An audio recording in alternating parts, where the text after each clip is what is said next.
네, 감사합니다. 오늘 하나님께서 저와 여러분들에게 주신 말씀은 사도행전 11장 19절에서 26절 말씀인데, 사람들에게 인정받으면 복음은 저절로 전해지게 되어 있죠. 자, 이런 말씀으로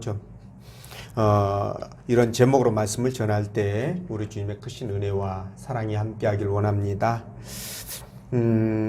정말 시간이 빨라요. 다음 주가 벌써 크리스마스 성탄 주일이더라고요. 보니까 토요일이. 이제 한 주밖에 안 남았는데, 근데 도대체 거리에서 성탄 캐롤송을 들을 수가 없어요.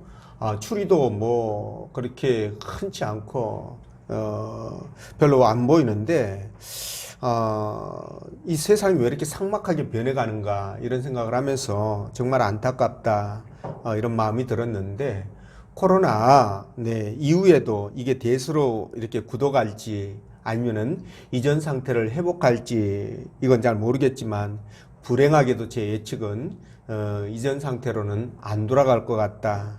그러니까 성탄절이 되어도 성탄절인지 아닌지 그냥 모르게 지나갈 것 같다라는 그런 이제 느낌이 이제 듭니다. 그래서 이제는 이제 주님 가까이 오실 날만 남았구나, 이런 생각인데, 주님 만날 날을 기대하면서 이런 어려운 환경에서도 진짜 기쁨으로 신앙생활을 해나가는 저와 여러분 되시기 바랍니다. 자, 오늘 하나님께서 본문의 말씀을 통해서 다음과 같은 세 가지로 우리에게 은혜를 주시고 계시는데, 첫째가 복음 전파에도 도전과 실험 정신이 필요하다는 것, 그리고 두 번째는 성도는 좋은 소문의 주인공이 되어야 한다는 것, 그리고 세 번째, 불신자들에게 인정받는 그런 성도가 진정한 성도다, 이런 말씀인데, 자, 여러분, 오늘 본문에 이 안디옥 교회라는 단어가 나옵니다. 스데반 집사의 순교 직후에 예루살렘 교회에 대한 유대인들의 대박해가 일어나게 되죠. 자, 예루살렘 교회 성도들, 그 중에서 특히 헬라파 성도들은 이제 이 박해를 피해서 세계 각처로 흩어지게 되는데요. 그런데 아이러니하게도 흩어진 성도들이 가만히 숨죽이고 있는 것이 아니라 복음을 전하게 되죠. 그래서 그 복음이 전 세계로 확산되는 계기가 되는데, 자, 안디옥 교회도 그런 배경에서 탄생한 이방인들이 세운 최초의 교회가 되지요. 자, 이 안디옥 교회에서 또 최초로 그리스도인이라는 용어가 사용되기 시작하는데, 자, 이게 유대교와 그리스도교가 구별되는 그런 계기가 되죠. 자, 이들이 복음을 전할 때 사람들에게 본이 되는 행동을 했습니다. 그래서 그런 모습들이 세계 각처로 온 지방으로 이렇게 소문이 나서 이렇게 퍼지게 되었고, 그러다 보니까 자연스럽게 그 예수 믿는 것에 대한 어떤 좋은 분위기가 형성될 수밖에 없었겠죠. 그래서 우리도 복음을 전할 때 신앙인답게 부끄럽지 않는 모습으로 복음을 전해서 하나님께는 영광이요, 세상 사람들에게는 그리스도를 증거하는 그런 기회로 삼아가는 여러분 되시기 바랍니다. 그러면 본문의 말씀을 따라가면서 어떤 마음으로 우리가 복음을 전하고 또 어떻게 할 때 복음이 더 효과적으로 전파되는지 성령께서 들려주시는 하나님의 음성을 듣도록 합니다. 자, 첫째로 복음 전파에도 도전과 실험 정신이 필요하다, 이 말씀인데 19절 말씀 함께 읽어보겠습니다. 시작.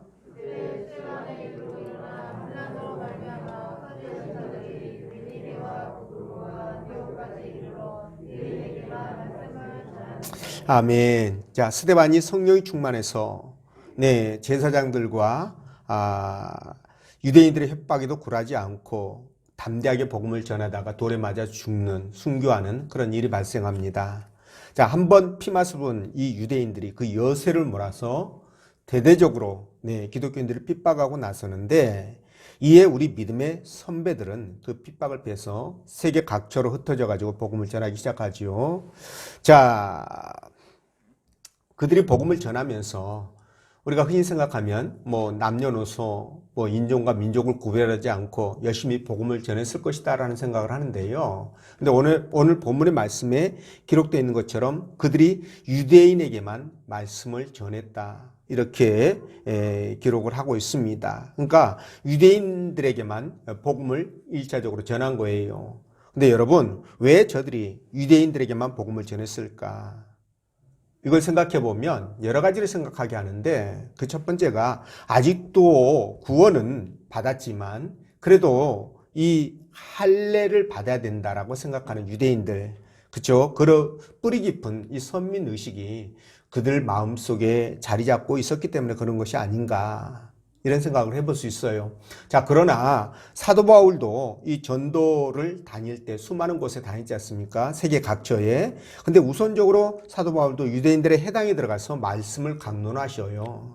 예, 구약에서 약속한 메시아가 바로 예수 그리스도시고 그분이 이 땅에 오셨다라는 것을 증거한 걸 보면 꼭 선민 의식을 가지고 그렇게 했다라고 생각하기는 좀 어렵지 않느냐, 이렇게 보는데, 물론 태어나면서부터 들어온 그 유대교 율법, 그리고 지켜온 이 할례들, 이런 의식들로 무장해서 예수를 믿기는 하지만은 이방인들을 무시하는 그런 생각들이 쉽게 바뀌지 않지 않겠느냐, 이런 생각을 해볼 수도 있습니다. 그렇지만 핍박을 피해 가지고요, 고향 상천을 등져서 이렇게 멀리까지 와서 예수는 그리스도라고 복음을 전할 정도가 된다면 그들이 그런 완고한 생각들이 많이 무너졌을 것이다.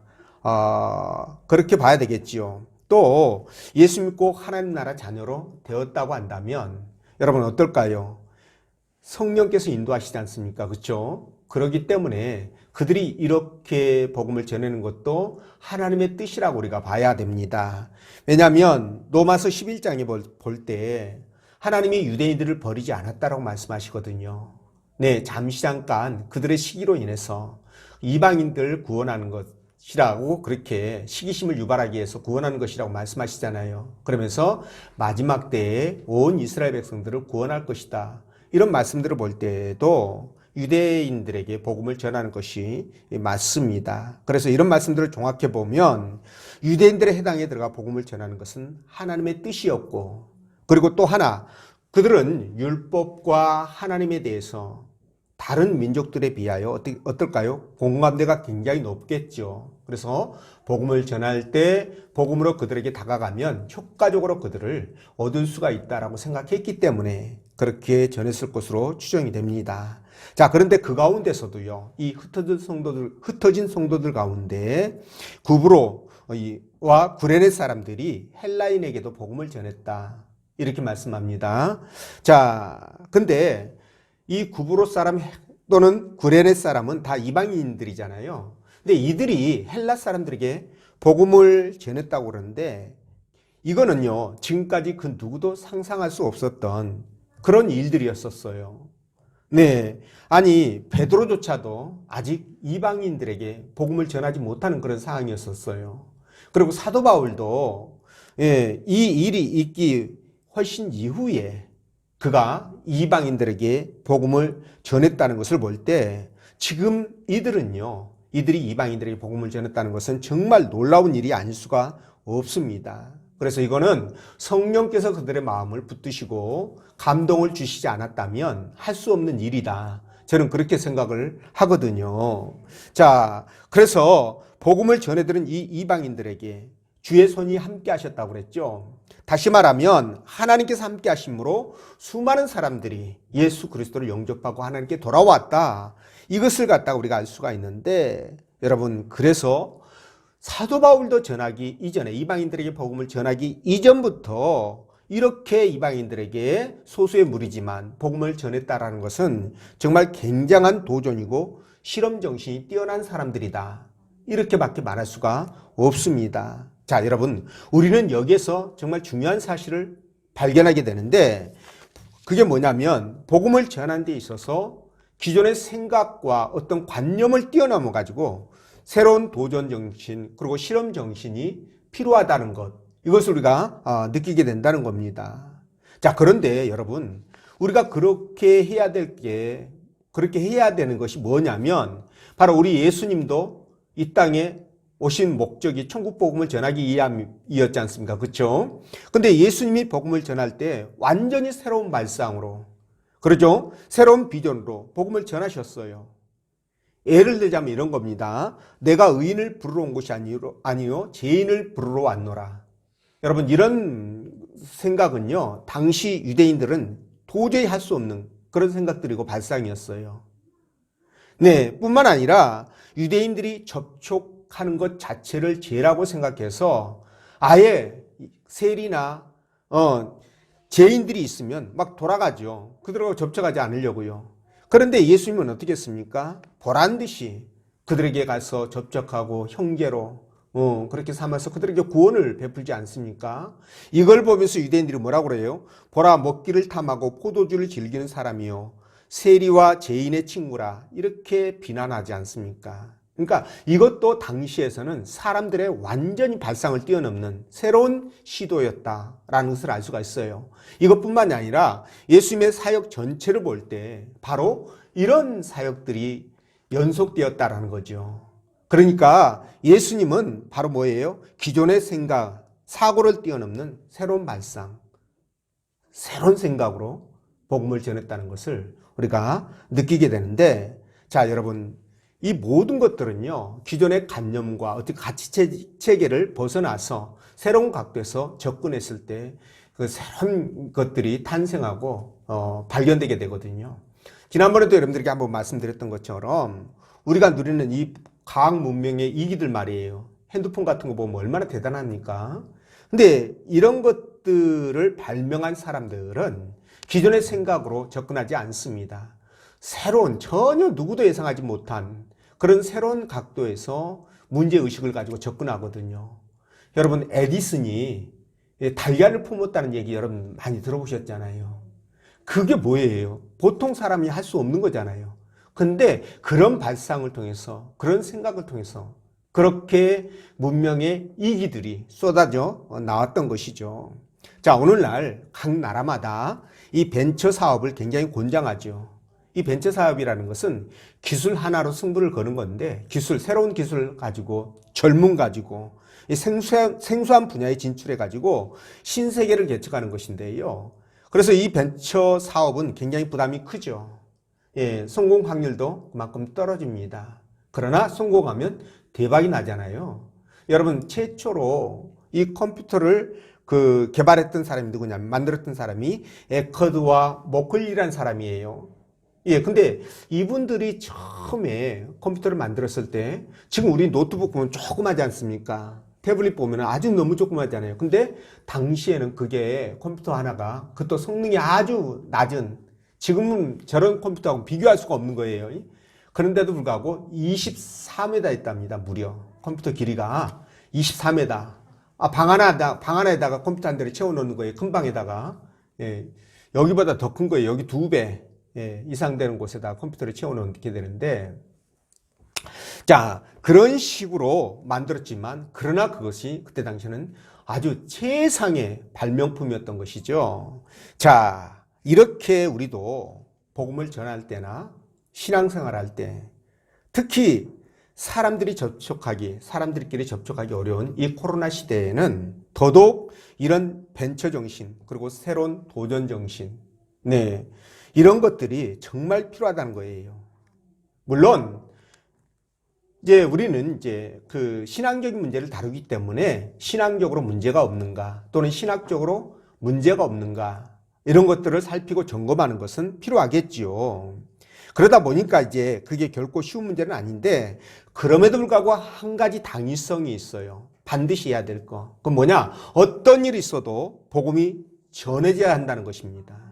예. 그러니까 이런 발상 자체를 가지고 우리가 접근한다면 복음을 전할 수 있다는 것이죠.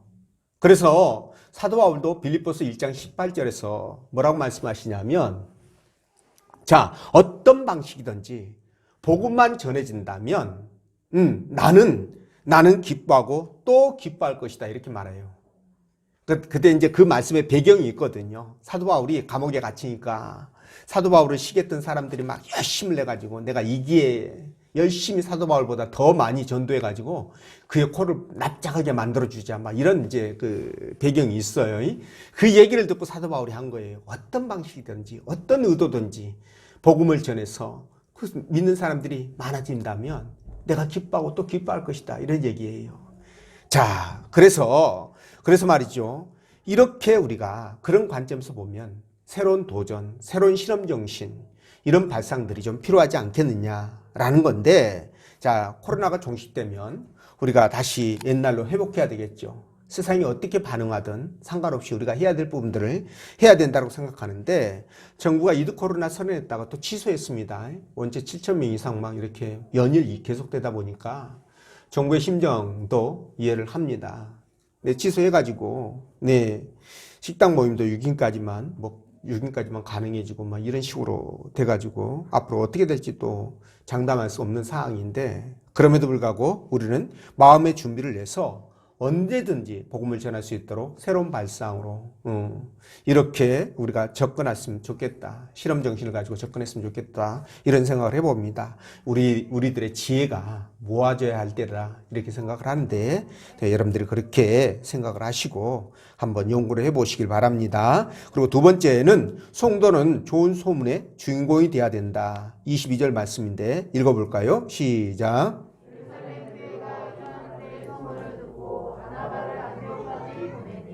아멘. 자, 예루살렘을 떠난 이 복음이 베니게, 구브로, 안디옥 등 이방 그 사람들에게 거침없이 증거되죠. 그리고 복음이 증거되는 데는 항상 성령의 역사가 함께 하거든요. 그러다 보니 성령의 역사가 나타나가지고 사람들이 얼마나 막 기뻐한지 몰라요. 기뻐하고 좋아하고 막, 그러니까 그 열정을 주체하지 못하고 막 다시 또 복음을 전하는 그런 일들이 일어나게 되는데, 그렇게 해서 만들어진 교회가 바로 안디옥 교회다 이거죠. 그런데 이런 현상들이 지금 어디에 그 소식이 들렸어요?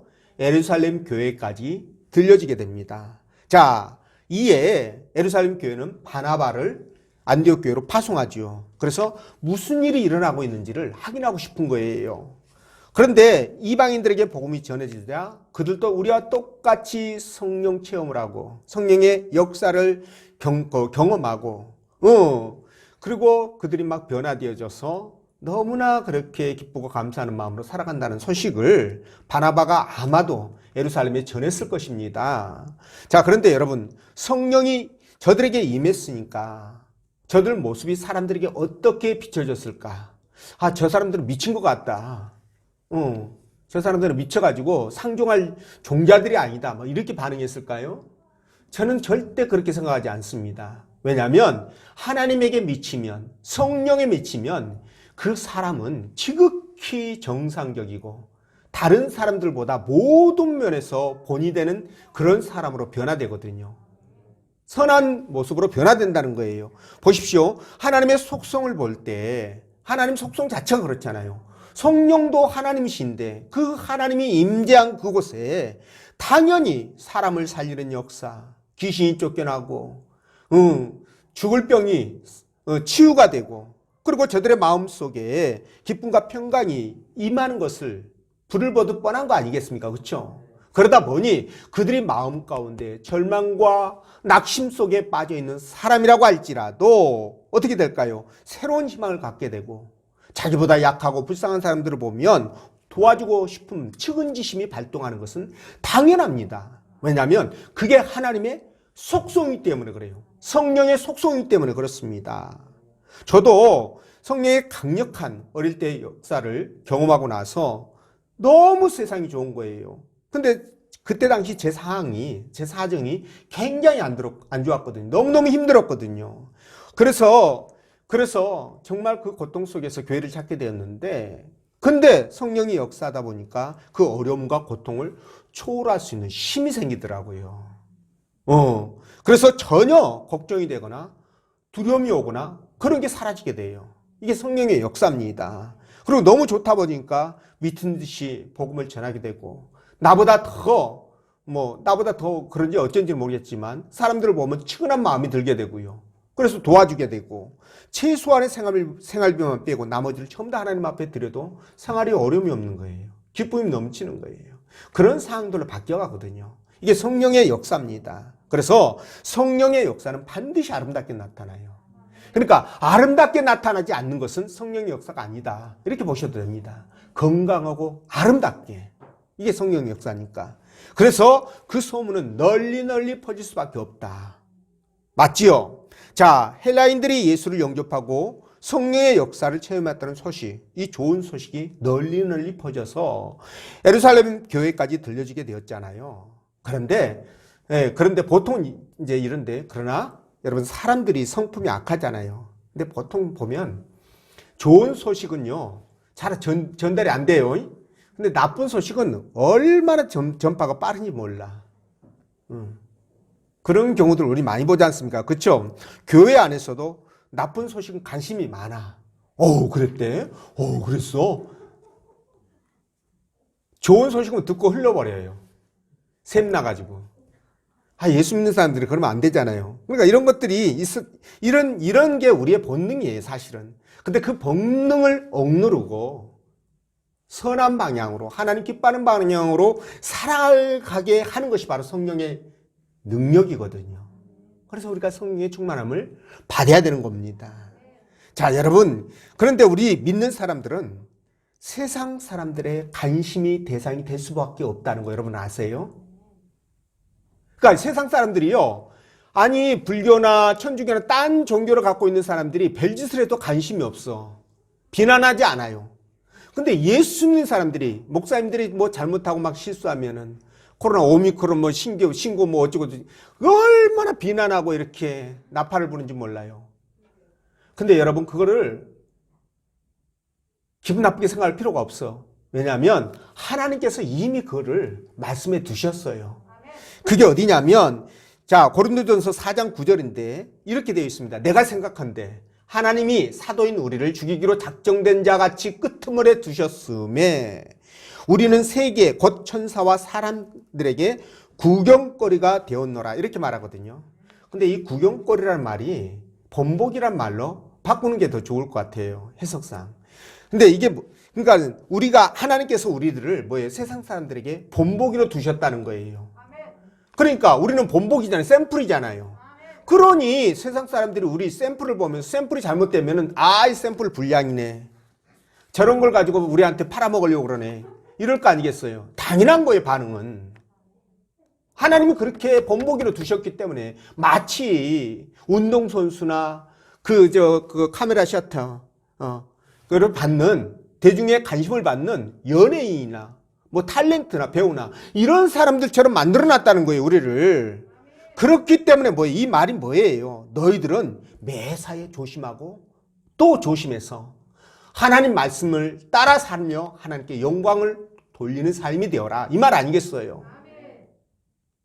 자, 그래서 비난받는 것에 대해서 너무 여러분 억울해하지 마십시오. 하나님 그렇게 해놨다니까요. 그래서 로마교회 성도들은요, 얼마나 세상 사람들에게 인정을 받았는지, 너희 믿음이 온 세상에 전파됨이라, 이렇게 말했거든요. 그리고 예루살렘 교회도 뭐라고 그랬습니까? 온 백성들에게 칭송을 받았다라고 그렇게 말씀하고 있어요.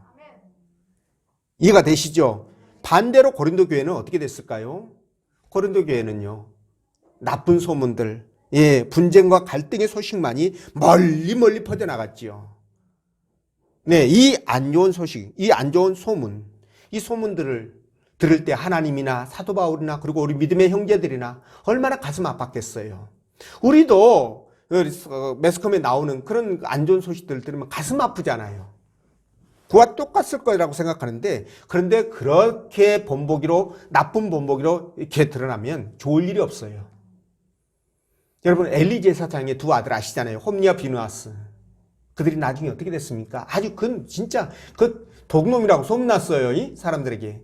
어떻게 됐습니까? 블레셋과의 전투에서 했잖아요. 모세의 두 아들도 역시 마찬가지예요.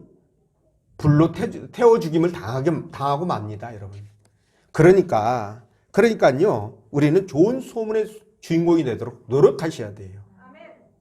그게 그게 하나님 앞에 영광을 돌리는 것인데, 그러려면 어떻게 해야 된다? 성령에 충만한 삶을 살아라는 거죠. 그래서 성령은 우리 삶과 밀접하게 연관되어 있어요. 성령이 함께하면 하나님의 은혜로 모든 것들이 좋아지지만 성령이 함께하지 않으면 반대 현상이다. 그래서 여러분들이 성령 충만해서 소문난 그런 여러분들 되시고, 네, 그리고 세 번째, 불신자들에게 인정받는 성도가 되자 그랬는데 26절 말씀 읽어봅니다. 시작.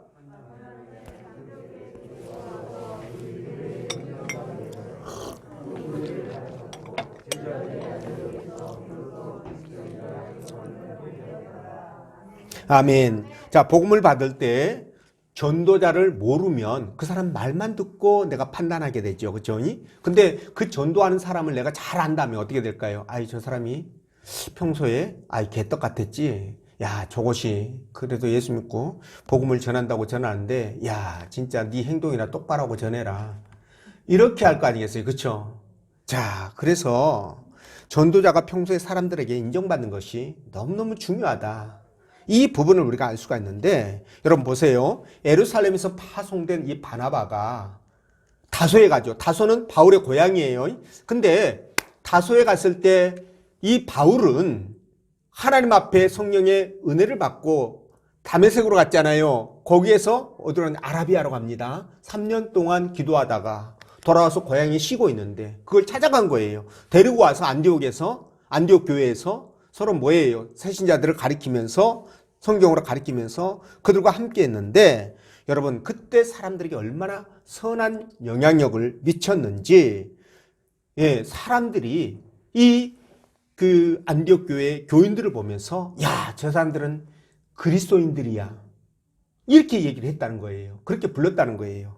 여러분 이 그리스도라는 말이 무슨 뜻이냐면 그리스도의 추종자, 그런 뜻이에요. 그리스도의 추종자. 예, 그러니까 다시 말하면 그리스도와 같은 사람 또는 그리스도와 닮아가는 사람, 그런 뜻이겠죠. 자, 그러니까 이방인들이 볼 때 안디옥 교회 성도들은 세상과 적당히 타협하면서 그렇게 적당히 즐기면서 반신반세의 사람이 아니라, 반신반세의 신앙이 아니라, 예, 온전히 그리스도를 믿고 따르는 진짜 신앙이었다는 것을 말해줍니다. 여러분 반신반세 들어보셨어요? 예, 제가 만든 신조어입니다. 반은 예, 신앙인이고, 네, 반은 세상 사람이고. 예. 근데 신앙이 좋은 사람들은 대부분 예, 삶도 정직하고요, 굉장히 신실해요. 예, 굉장히 신실합니다. 물론 어디서나 독특한 사람들이 있으니까 항상 예, 신앙과 생활이 따로 국밥인 사람들이 분명히 있습니다. 근데 그건 드물겠죠. 자, 근데 이 안디옥 교회 보세요. 지금 예수 믿는 지, 교회 생긴 지가 이제 얼마 안 됐으니까 전부 다 뭐예요? 거의 초신자 아니겠습니까? 그렇죠? 근데 이들이 새 신자였음에도 불구하고 말씀을 따라 성령의 인도하심을 따라서 하나님이 기뻐하시고 사람들에게 인정받는 그런 삶을, 그런 생활을 했다는 거지요. 자, 여러분 이 얼마나 귀한 일입니까? 믿지 않는 사람들이 봤을 때에도 교회 다니는 그 안디옥 교인들을 보면서 야, 저 사람들은 세상의 물질이라든가 성공이라든가 권세라든가 쾌락이라든가 이런 거는 전혀 상관없이 오직 하나님을 사랑하면서 이 땅에 연연하지 않고 주를 위해서 저렇게 복음을 전하면서 사는구나, 신실하게 사는구나. 저 사람들은 믿을만해. 저 사람들이 돈 빌려달라고 그러면 내가 100억이라도 빌려줄 수 있어. 뭐 그 정도 되는 거 아니겠습니까? 그렇죠? 여러분들 누가 공짜로 돈 빌려준다고 이렇게 얘기하시던가요? 예, 그런 얘기 들으면 여러분들은 성공한 그 신앙인이에요. 예. 자, 그런 모습이었기 때문에 얼마나 자랑스럽겠었어요. 이 안디옥 교회가 정말 자랑스러운 교회입니다. 자, 이걸 볼 때 저와 여러분들의 모습을 돌아보게 되는 거예요. 내가 지금까지 신앙생활 해왔던 그 과정들을 돌아보게 되는 겁니다. 내가 어떤 삶을 살았는지 굉장히 중요하지 않겠습니까? 그죠? 내가 예수 믿고 구원이 보장되었고, 자, 천국에 돌아가면 영생 복락을 누릴 그런 것들이 보장되어 있다면 내 삶은 어떻게 될까요? 자연스럽게 정직하게 되고, 그리고 교회 공동체 형제들을 사랑하게 되고, 세상에서도 사람들에게 손가락질 받지 않는 그런 신실한 삶을 살아갈 수밖에 없습니다. 그러니까 믿지 않는 사람들이 인정해주는 그런 삶을 살아갈 수밖에 없다는 거예요. 근데 신앙인으로서 주변 사람들에게 그런 인정을 받지 못한다고 한다면, 글쎄요, 정말 신앙인일까? 라는 생각을 한번 해보시기 바랍니다. 왜 그렇습니까? 예수를 믿고 우리가 신앙을 가지면 그분을 닮아가기 때문에 그렇습니다. 근데 닮지 않는 모습이 나타난다면 아니잖아요. 여러분, 부부도요, 살다 보면 서로 닮았다는 얘기 하잖아요. 예. 사모하고 저하고 닮았나요? 예, 닮았다는 얘기 합니다. 그런데 예수를 믿으면서 예수님을 닮지 않는다면, 닮은 구석이라고는 손끝만지도 없다. 손끝만지도 없다. 이렇게 말하면 어떻게 될까요? 이상한 거예요. 문제 있습니다. 그래서 우리가 이런 부분들을 생각하면은요, 진짜 그리스도 안에서 신앙생활 하는 것이, 어떻게 보면은 참 고단하고 힘들겠다. 제 설교를 들으면서 이렇게 생각할 수도 있겠지만, 여러분 의지로 하려고 그러니까 그렇게 힘든 거예요. 의지로 하려고 하면 절대 힘듭니다. 안 됩니다. 근데 그럼 어떻게 해야 되나요? 아까 말씀드린 대로 성령이 나에게 임하고 성령이 충만하면 모든 건 자동으로 되게 돼 있어요. 그리스도를 닮게 되어 있고 주님이 기뻐하는 삶을 살아가게 되어 있어요. 그게 자동으로 이루어집니다. 자동으로. 그러니까 전혀 걱정할 이유가 없어요. 그러니까 내가 항상 뭡니까? 주님과의 관계를 잘 만들어가는 게 중요해요. 영적으로 기도하면서 은혜가 충만해서. 여러분들이 다 경험한 거잖아요. 기도하고 은혜가 충만하면 모든 게 이해가 되고 감사한 거예요. 형제가 사랑스럽게 보이죠. 그죠? 근심 걱정도 사라집니다. 반대로 내가 기도하지 않고 은혜가 뚝 떨어져서 그냥 비어있는 깡통이 되어 있으면 소리만 요란하잖아요. 그렇죠? 그리고 모든 게 힘들어지게 돼요. 그러니까 또 뭐 하자 그러면 벌써 뭐예요? 은혜가 없으면 힘들어. 날씨도 춥고 그러는데 교회에서 또 나 청소하자고 나오라고 그러냐. 진짜. 근데 여러분, 은혜가 충만하면 어떨까요? 그런 얘기 들으면 얼른 가자. 얼른 가서 하자. 하나님 보실 때 얼마나 기뻐하실까. 이렇게 막 기쁨이 넘친단 말이에요. 그러니까 이런 차이에요, 여러분. 내 의지로 하려면 절대 안 되거든요. 그 은혜가 충만해서 기쁨으로 해야 되는 거예요. 그래서 교회에서는 자꾸만 영적인 부분에 열심을 낼 수 있도록 그렇게 이끌어가는 거거든요. 예배도 그 한 방법이에요. 여러분, 실제적으로 하나님 앞에 영광을 올려드리지만 이런 부분들이 있기 때문에 예배를 더더욱 강조할 수밖에 없는 거예요. 또 하나님이 기뻐하시니까 그런 모습을. 그래서 우리는 말이죠, 신앙생활 과정 속에 진짜 주님을 닮으셔야 됩니다. 안 닮으면 이거 하나님 나라의 백성이 아니죠. 닮으셔서 은혜가 충만해가지고 주님 앞에 가는 그날까지 첫사랑을 잃지 않고요, 열정이 식어지지 않고 열심으로 주님을 섬기셔야 돼요. 그래야 성도다운 삶이 되고 사람들이 인정하는 삶이 되는 거예요. 그래야 나를 통해서 복음이 전해지는 것입니다. 그런 여러분 되시기를 주의 이름으로 축원드립니다. 기도합니다.